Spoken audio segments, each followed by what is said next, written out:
मुझे कहा गया कि एक पंजाब गवर्नमेंट की तरफ से मुझे उनको एक शब्द करवाना था तैयार। तो मैं उनके घर पे उन्होंने और वो नीचे खड़ी होकर मेरी वेट कर रही थी। हुँ।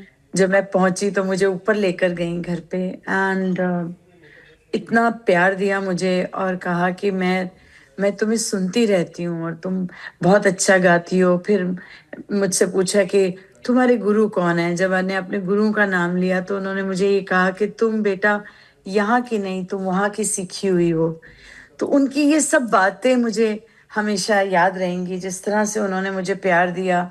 जब मैंने उनको शब्द सिखाना शुरू किया, बताना शुरू किया, तो उन्होंने कहा कि मैं नहीं गा पाऊंगी जो तुम कह रही हो अपने गले से, ये मैं तो मैंने उनसे कहा, मैंने कहा माँ ये सब आपका गाया हुआ है, ये जो मैं गा रही हूँ ये हुँ। सब वही है जो मैंने आपसे सीखा है।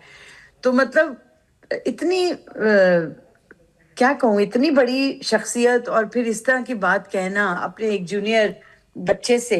मैं उनको माँ बुलाती थी तो मुझे कहती थी कि तुम मुझे मेरी सहेली बन जाओ।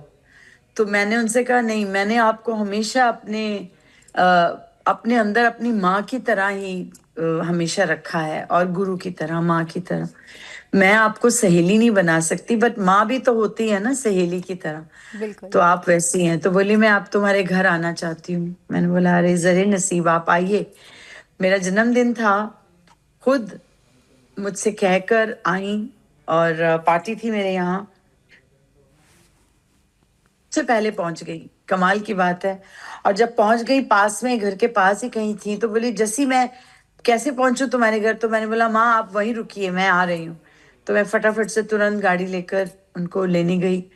और फिर वो कितनी देर तक, रात तक बैठी रही और अपने आप गाना शुरू कर दिया, गाना गाया, फिर डांस शुरू कर दिया। मेरे पास वो सब वीडियोस हैं, वो सब चीज़ें हैं मेरे पास। और फिर उनका मुझे कई बार फोन आ जाता था अचानक से। हुँ। और तू मुझे फोन नहीं करती।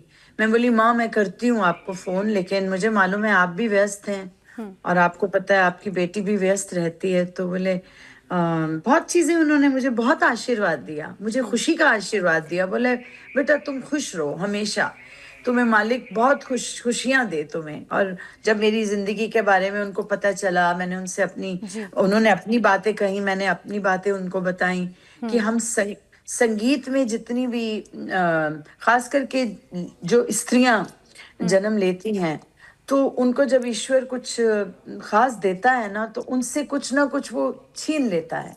बिल्कुल। तो वो जीवन की कुछ सत्यता, कुछ जीवन की कुछ सच्ची घटनाएं हमने आपस में शेयर की।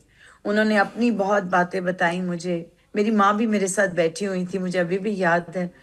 और मेरे ड्राइंग रूम में बैठ के बोली मैं रहने आऊंगी तुम्हारे घर, मुझे तुम्हारे घर में वाइब बहुत अच्छी लगी है। तुम्हारे हुँ। घर बहुत पाठ पूजा करती हो, तुम इतना पाठ पूजा क्यों करती हो। तो मैंने बोला माँ मैं शुरू से ऐसी ही हूँ, मुझे अच्छा लगता है कीर्तन करना, पाठ करना। तो बड़ी खुश हुई मेरे साथ।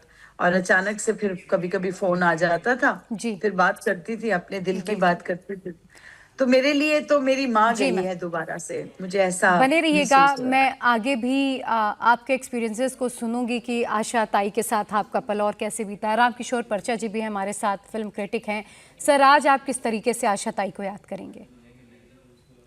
देखिए प्रिया, मुझे याद है 2013 में मैं मुंबई में था। तो वहाँ एक पुल का विवाद फ्लाईओवर का चल रहा था। लता जी और आशा जी ने विरोध किया था। सरकारी वो एक मसला था कि जहाँ वो रहा करते थे उनके घर के साइड से वो निकाला जा रहा था। और मुझे एक अवार्ड के सिलसिले में उनसे मिलना था। तो दादा साहब फाल्के उनको मिल चुका था। तो उन्होंने कहा कि इतना बड़ा देश ने अवार्ड किया है तो बाकी का मैं लेकर क्या करूंगी।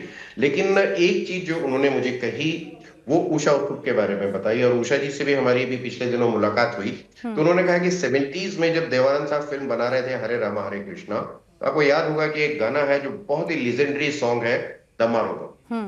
बिल्कुल। वो आशा जी ने भी गाया और उषा जी ने भी गाया।